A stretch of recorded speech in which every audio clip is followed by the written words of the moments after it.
अस्सलाम वालेकुम students. I hope कि आप सब लोग ठीक होंगे, अच्छे से होंगे। तो स्टूडेंट्स, आज का जो हमारा टॉपिक है वो है मोशन, जो कि आपके फिजिक्स का पहला चैप्टर है। तो यहाँ पर हम डिस्कस करेंगे मोशन के बारे में। मोशन क्या होती है? तो मोशन को समझने से पहले आपको ये बात समझनी है कि जब हम पहले केमिस्ट्री पढ़ रहे थे तो केमिस्ट्री में जो हमने पढ़ा था मैटर इन आवर सराउंडिंग्स, उसमें हमने बोला था कि मैटर जो होता है वो तीन स्टेट्स में एग्जिस्ट करता है: सॉलिड, लिक्विड एंड गैसियस। ठीक है। तो यहाँ पर मोशन में हम क्या कहते हैं? हम कहते हैं कि कोई भी ऑब्जेक्ट दो स्टेट्स में एग्जिस्ट करता है। किस स्टेट्स में एग्जिस्ट करता है? दो स्टेट्स में एग्जिस्ट करता है। एक को हम कहते हैं रेस्ट, या कहते हैं स्टेशनरी, रेस्ट और स्टेशनरी, और दूसरे को हम कहते हैं मोशन। मतलब या तो कोई ऑब्जेक्ट रेस्ट या स्टेशनरी स्टेट में होगा या फिर वो मोशन में एग्जिस्ट करेगा। दो स्टेट्स हैं, एक है रेस्ट और स्टेशनरी स्टेट, दूसरी है मोशन। ठीक है। अब वन बाय वन हम यहाँ पे समझेंगे रेस्ट स्टेट, स्टेशनरी स्टेट किसको कहते हैं, और मोशन जो है ये कौन सी स्टेट होती है ऑब्जेक्ट की। तो सबसे पहली जो स्टेट है वो है रेस्ट स्टेट। रेस्ट और स्टेशनरी। तो कब हम कहेंगे किसी ऑब्जेक्ट को कि वो ऑब्जेक्ट रेस्ट में है या स्टेशनरी में है? ठीक है। अब देखो बेटा, अगर मैं आपको एक एग्जांपल देता हूं ट्री की। ठीक है, ट्री। अब आप देखो ट्री की तरफ, ट्री जो है ये एक ही जगह पे खड़ा हुआ है। ठीक है ना, ये एक जगह से दूसरी जगह मूव नहीं कर रहा है। ठीक है, मत कर रहा है। एक जगह खड़ा है तो यहां से यहां तक नहीं जा रहा है, यहां से यहां तक नहीं जा रहा है, एक ही जगह पर खड़ा है। ठीक है। तो हम रेस्ट किसको कहते हैं? रेस्ट हम कहते हैं an object is said to be in rest. कोई भी ऑब्जेक्ट, किसी भी ऑब्जेक्ट को हम कहते हैं कि कब ये रेस्ट में होगा? जब वो अपनी पोजीशन को चेंज नहीं करता है। जब वो अपनी पोजीशन को चेंज नहीं करता है तो हम क्या कहेंगे? हम कहेंगे an object is said to be in rest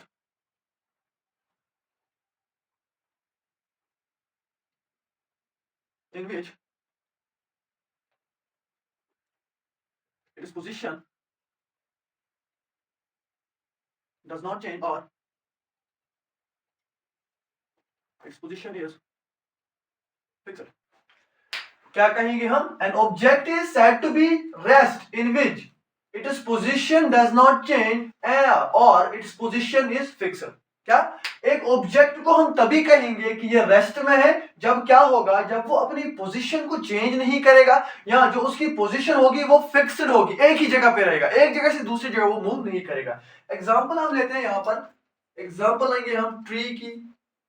tree जो है एक ही जगह पे खड़ा रहता है, अपनी पोजीशन को चेंज नहीं करता है। स्कूल, आपका जो स्कूल होगा वो एक ही जगह पे रहेगा, एक जगह से दूसरी जगह नहीं जाएगा। ठीक है, एटसेट्रा। अब इन ऑब्जेक्ट्स को कैसे कहेंगे हम कि ये रेस्ट में है? क्योंकि ये ऑब्जेक्ट्स जो होते हैं ये अपनी पोजीशन को चेंज नहीं करते हैं, एक जगह से दूसरी जगह ट्रांसफर नहीं हो रहे हैं। ये इनकी जो पोजीशन होती है वो फिक्स होती है, एक ही जगह पर रहती है। ठीक है। अब दूसरी बात है मोशन की। दूसरी बात है मोशन की। अब मोशन हम किसको कहेंगे? अब अगर हमें पता है कि रेस्ट मतलब होता है कोई ऑब्जेक्ट जब एक ही जगह पर खड़ा रहेगा, जिसकी पोजीशन चेंज नहीं होगी, उसको हम कहेंगे रेस्ट। मतलब वो ऑब्जेक्ट उस टाइम रेस्ट में है, ठीक है, एक ही जगह पर खड़ा है। अब देखो मोशन, मोशन हम क्या कहते हैं? मोशन हम कहते हैं simply an object is said to be in motion in which it is position continuously change with respect to its reference point or time। ठीक है।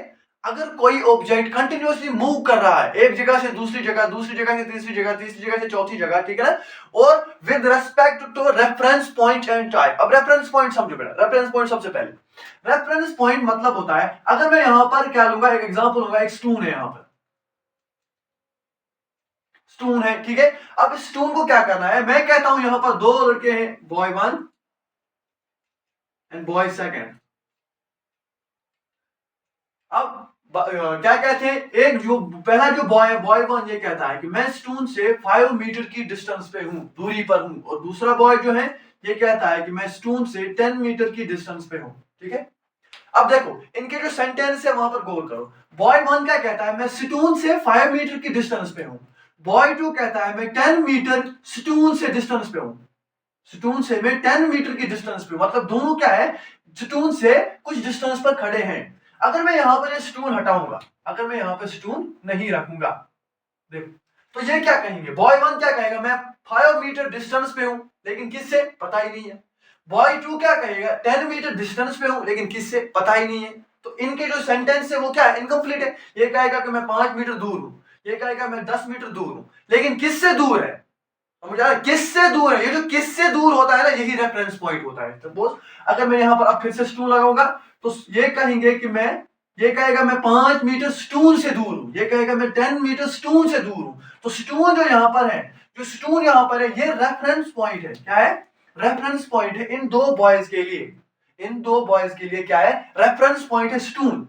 ठीक है, ये कहेगा अब मैं 5 मीटर दूर हूं स्टून से, ये कहेगा मैं 10 मीटर दूर हूं स्टून से। अब अगर स्टून नहीं होगा तो ये क्या कहेंगे, 5 मीटर दूर हूं, 10 मीटर दूर हूं। तो इससे हमें भी समझ नहीं आएगा, ये खुद भी नहीं समझ पाएंगे क्या कह रहे हैं। ठीक है, अब जब तक यहाँ पे स्टून रहेगा, ये क्या कहेंगे फिर, 5 मीटर दूर हूं स्टून से। ये कहेगा बॉय सेकंड, मैं 10 मीटर की दूरी पर हूं इस स्टून से। ठीक है, तो स्टून यहां पर क्या है, एक रेफरेंस पॉइंट है। ठीक है, अब रेफरेंस पॉइंट समझ आ गया। अब देखो, अब मोशन की बात करते हैं। मोशन क्या होती है, मोशन को हम कहते हैं an object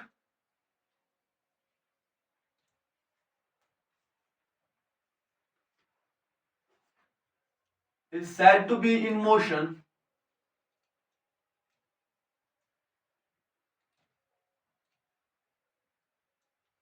in which its position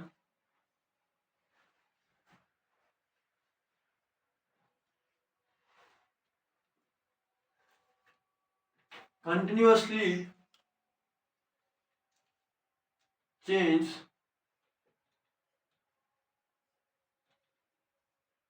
with respect to reference point and time। ठीक है ना, कंटिन्यूअसली जब कोई ऑब्जेक्ट अपनी पोजीशन को चेंज करता है अपने रेफरेंस पॉइंट से या टाइम से, टाइम भी कंज्यूम हो रहा है। ठीक है ना, अगर कोई ऑब्जेक्ट यहां से वहां जा रहा है तो उससे यहां से वहां जाने में टाइम भी लगता है ना। अगर सपोज कम डिस्टेंस निकालेगा तो कम टाइम लगेगा, ज्यादा डिस्टेंस निकालेगा तो ज्यादा टाइम लगेगा। ठीक है ना, तभी यहाँ पे आ रहा है with respect to reference point and time. दोनों को लेना है, रेफरेंस पॉइंट भी लेना है, टाइम भी लेना है। एक ही रेफरेंस पॉइंट ही लोगे तो वो गलत हो जाएगा, टाइम भी लोगे वो भी गलत स्टेटमेंट है। तो जब आप दोनों लोगे with respect to reference point and time, तो यहां पर स्टेटमेंट क्या होगा, ठीक होगा। अब देखो इसके एग्जांपल्स क्या लेंगे हम, इसके एग्जांपल्स क्या लेंगे हम, फ्लाइंग बर्ड, फ्लाइंग बर्ड्स। दूसरा swimming, swimming of fish, swimming of fish. अब देखो फिशेस भी कंटिन्यूअसली स्विम करती रहती हैं। और एक एग्जांपल है यहां पर हम लेंगे रोटेशन, रोटेशन ऑफ प्लैनेट्स। अब अगर आपने देखा होगा हमारे यूनिवर्स में जो प्लैनेट्स होते हैं वो कंटिन्यूअसली ऐसे रोटेट करते रहते हैं, ऐसे गोल गोल गोल गोल गोल गोल घूमते रहते हैं। तो अपनी पोजीशन को क्या करते रहते हैं, चेंज करते रहते हैं अपने रेफरेंस पॉइंट से। और वो पोजीशन चेंज होने में टाइम भी लगता है। तो हम कहते हैं कि जो प्लैनेट्स हैं वो उस टाइम मोशन में है। स्विमिंग ऑफ फिशेस, फिशेस जब स्विमिंग करती हैं पानी में तो उस वक्त भी हम कहते हैं जो फिशेस हैं वो मोशन में है। फ्लाइंग बर्ड्स, जब बर्ड्स फ्लाई करते हैं हवा में तो उस वक्त भी हम क्या कहते हैं, जो जो बर्ड्स हैं ये इस वक्त मोशन में है, क्योंकि इनमें ये टाइम भी कंज्यूम कर रहे हैं और अपने रेफरेंस पॉइंट से अपनी पोजीशन जो है वो कंटिन्यूअसली चेंज करते रहते हैं। ठीक है, तो ये होगी मोशन। ठीक है ना, ये हो गया रेस्ट। तो एक ऑब्जेक्ट तभी रेस्ट में होगा जब उसकी पोजीशन चेंज नहीं होगी या जब उसकी पोजीशन फिक्स होगी। तो motion, an object is said to be in motion in which its position continuously change with respect to reference point and time. जब भी किसी ऑब्जेक्ट की जो पोजीशन होगी कंटिन्यूअसली चेंज होती रहेगी with respect to reference point and time, उस वक्त हम कहते हैं कि वो ऑब्जेक्ट मोशन में है। ठीक है, अब देखो बेटा इसके बाद जो टॉपिक है वो है फिजिकल क्वांटिटीज। क्या है, फिजिकल क्वांटिटी। अब मोशन और रेस्ट के बाद में हम समझेंगे कि फिजिकल क्वांटिटीज क्या होती है। ठीक है, अब जानेंगे हम फिजिकल क्वांटिटीज के बारे में कि फिजिकल क्वांटिटीज हम किनको कहते हैं। ठीक है, तो मैं कहता हूं कि फिजिकल क्वांटिटीज वो क्वांटिटीज होती हैं जिनको हम मेजर कर पाते हैं। क्या कर पाते हैं, मेजर कर पाते हैं। ठीक है, तो हम लिखेंगे all those quantities which can be measured, which can be measured are known as physical quantities. All those quantities which can be measured are known as physical quantities. All those quantities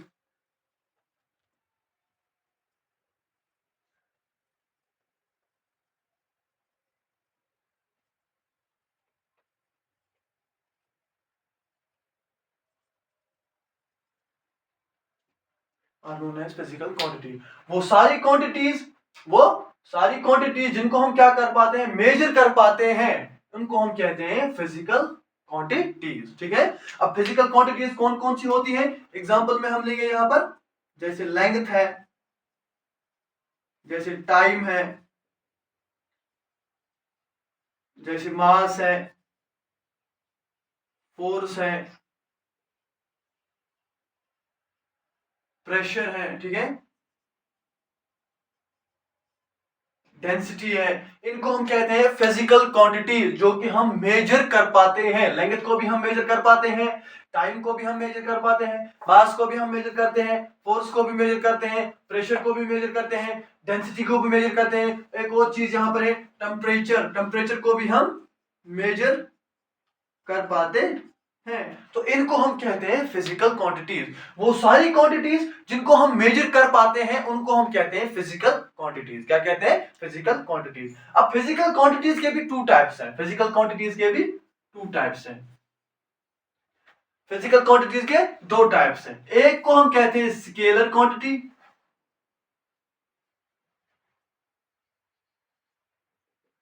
दूसरे को कहते हैं हम vector quantity.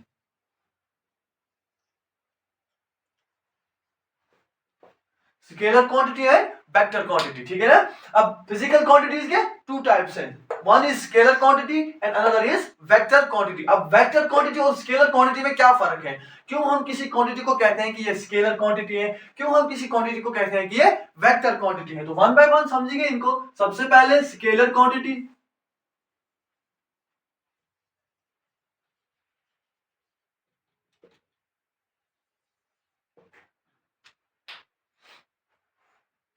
अब देखो, scalar quantity हम उन quantities को कहते हैं जिनको हम सिर्फ मैग्नीट्यूड से क्या करते हैं, जो सिर्फ मैग्नीट्यूड पे डिपेंड होते हैं. सिंपली स्केलर क्वांटिटी वो क्वांटिटीज होती है जो मैग्नीट्यूड के ऊपर डिपेंड रहती है, जिनका सिर्फ मैग्नीट्यूड होता है. क्या होता है? मैग्नीट्यूड होता है, सिर्फ वैल्यू होता है उनका, वैल्यू. ठीक है. वो क्वांटिटीज जिनको हम क्या करते हैं, सिर्फ मैग्नीट्यूड से मेजर करते हैं, सिर्फ मैग्नीट्यूड से.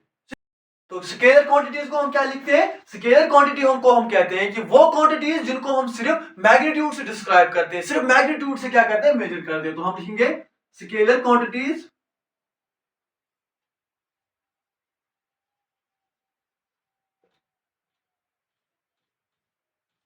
Are described only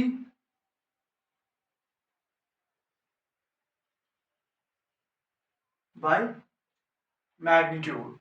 Jin quantities का सिर्फ मैग्नीट्यूड होता है उनको हम कहते हैं कि ये स्केलर क्वांटिटीज हैं. उनका जो टोटल सम होता है वो सिर्फ क्या होता है, मैग्नीट्यूड की वजह से होता है. Scalar quantities are described only by magnitude. ठीक है. जो भी क्वांटिटी होगी जिसका हम सिर्फ मैग्नीट्यूड ले पाते हो, उनको हम कहते हैं ये स्केलर क्वांटिटीज हैं.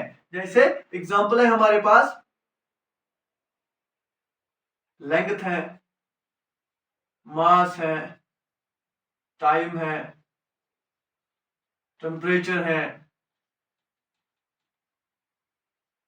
प्रेशर है, एटसेट्रा. ठीक है ना. वो क्वांटिटीज क्या, जिनको हम सिर्फ डिस्क्राइब करते हैं सिर्फ उनके मैग्नीट्यूड से, उनको कहते हैं स्केलर क्वांटिटीज. अब दूसरी क्वांटिटी क्या है? Vector quantity. Vector quantity.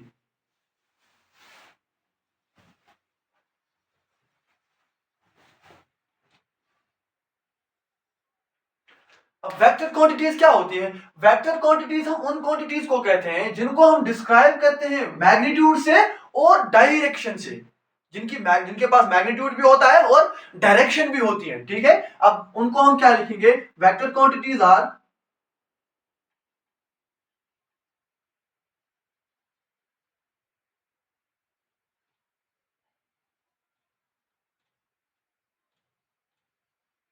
described by both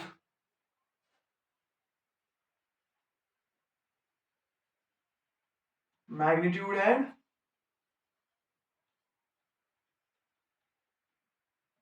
direction. देखो अब सवाल ये होता है कि डायरेक्शन, डायरेक्शन का मतलब क्या होता है यहाँ पर?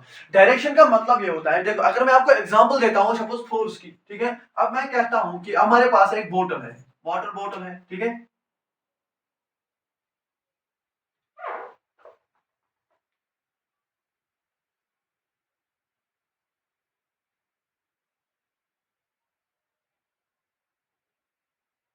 जिसके ऊपर यहाँ पर एक ढक्कन लगा हुआ है,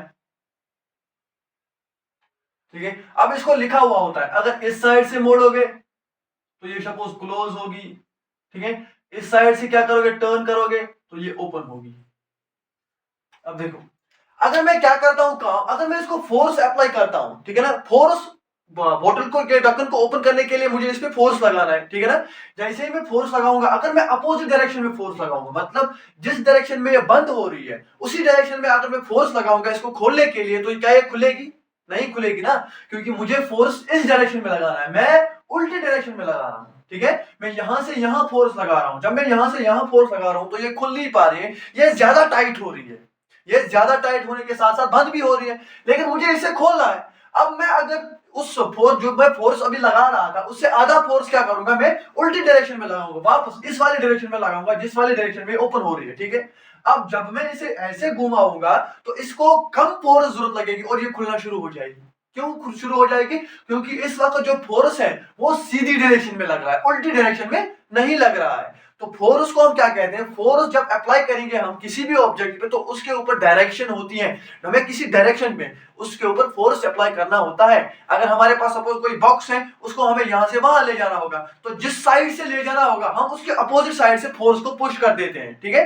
अगर हमें यहां से यहां फोर्स को, किसी ऑब्जेक्ट को ले जाना है तो हम यहां से फोर्स अप्लाई करेंगे। अगर हमें यहां से यहां ले जाना है और हम यहां से फोर्स अप्लाई करेंगे तो वो नहीं जाएगा, वो इस साइड आ जाएगा, तो हम फोर्स उल्टी डायरेक्शन में लगा रहे हैं। तभी जब हम फोर्स इस डायरेक्शन में लगाएंगे तो ये ऑब्जेक्ट कहां से कहां जाएगा, यहां से वहां जाएगा, ठीक है। तभी जब आप देखोगे फोर्स की एग्जांपल हम लेंगे, वेक्टर क्वांटिटी की एग्जांपल हम लेते हैं यहां पर फोर्स, ठीक है।